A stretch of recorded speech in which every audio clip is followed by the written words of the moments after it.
Hi friends, மழை காலம் வந்தாலே நம்ம வீட்டில் உள்ள வடைச்சட்டிக்கு ரெஸ்ட்டே இருக்காது. ஏதாவது ஒன்று சாப்பிடணும் போலவே இருக்கும். உங்கள் வீட்லேயும் இது மாதிரி தான் இருக்குமான்னு கமெண்ட்டில் சொல்லுங்கள். நான் இன்றைக்கி 2 வாழைக்காய் எடுத்திருந்தேன் பஜ்ஜி செய்யலான்னு சொல்லிட்டு. வாழைக்காயில் உள்ள தோலெல்லாம் நல்லா சீவிட்டு, மேலே உள்ள தோலை சீவிட்டு இது மாதிரி ஸ்லைஸ் பண்ணி எடுத்து ஒரு 5 நிமிஷம் போல் இப்படி விரித்து விட்டுறணும்.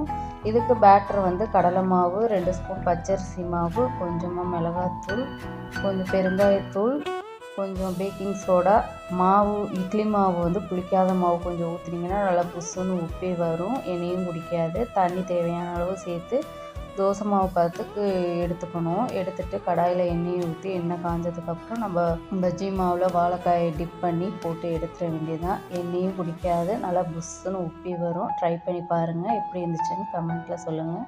மழைக்கு சுட சுட சூப்பராக இருந்துச்சு. நாளைக்கு ஒரு வீடியோவில் பார்க்கலாம். தேங்க்யூ ஃபார் வாட்சிங்.